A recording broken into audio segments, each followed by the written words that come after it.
pu mà pe khăn bắn nôm pu cơ chiri mà leo tầm đàn mà cơ đi sinh ra hôm mà bạc nhiều qua chiri bư nào qua rồi cút tầm gò băng chiri mất mày nám mà nào là nấy bằng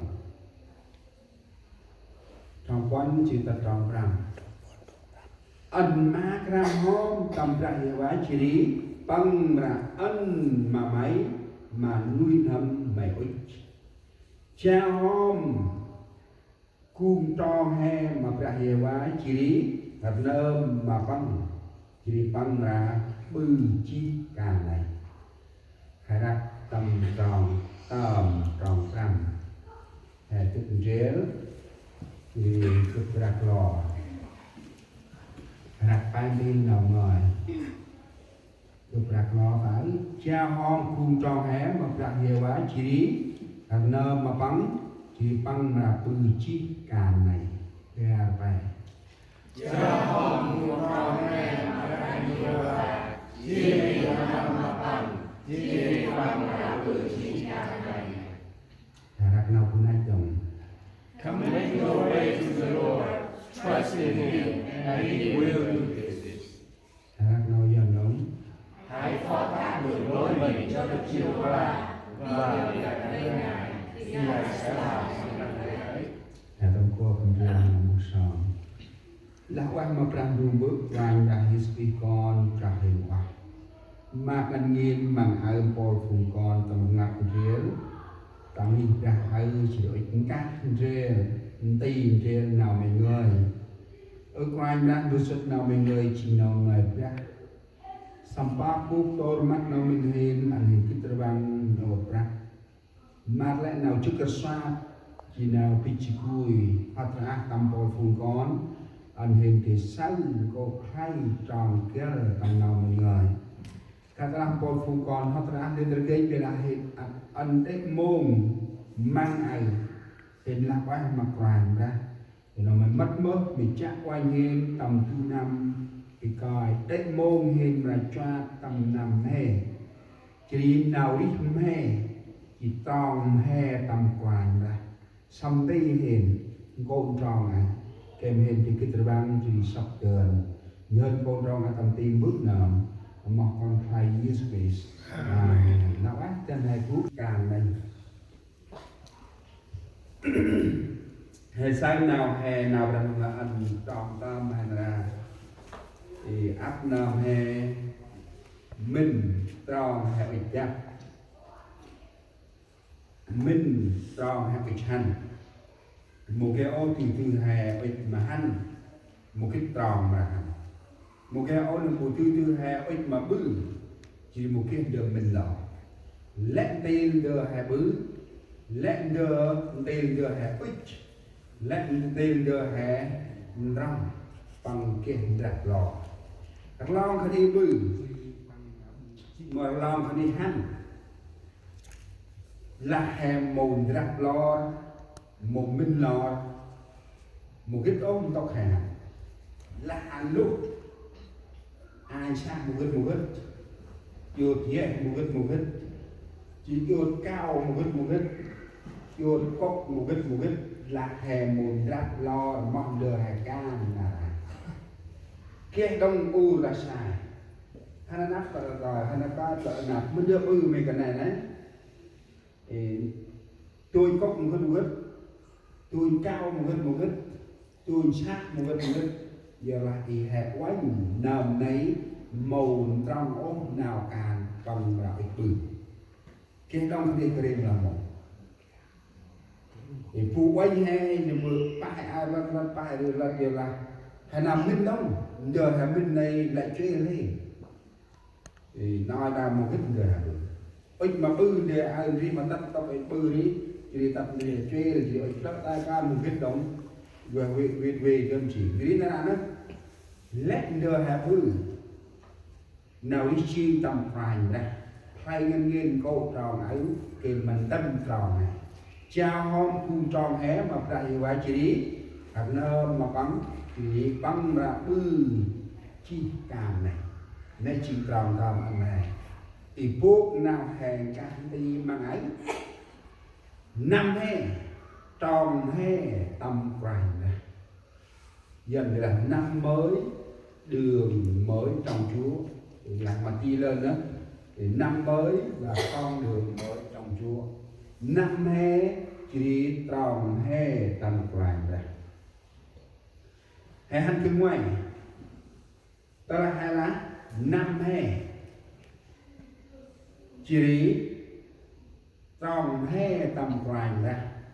thì chúng mình là thì mở đình chép nào cũng vậy cái nào cũng vậy quốc cái này giờ nào tầm đường này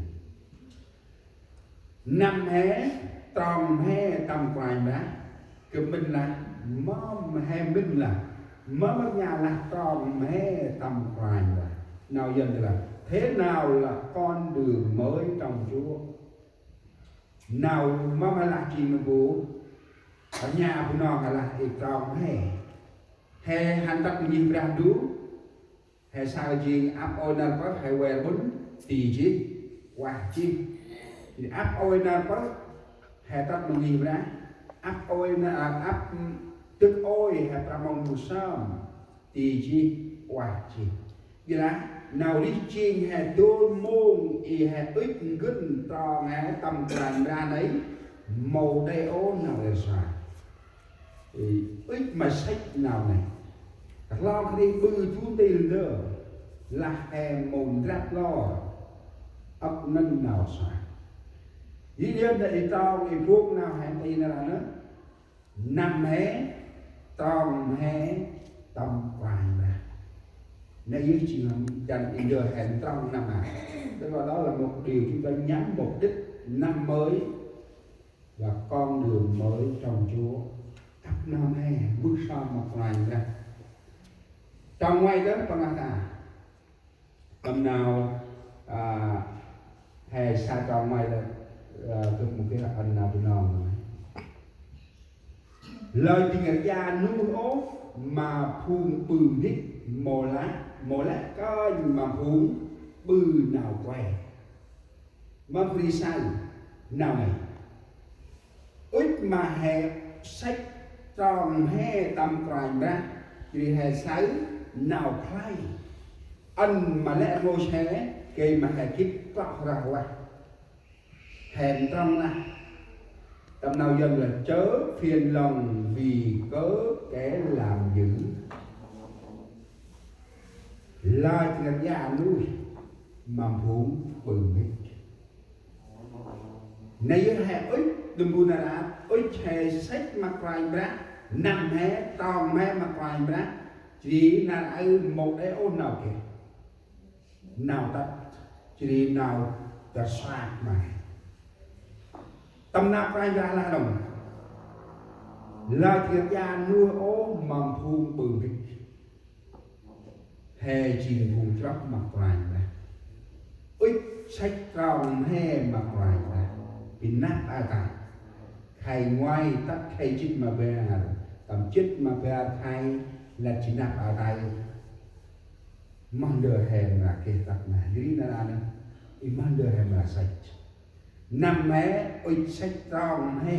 chỉ khả năng mấy chỉ cướp mà gì đó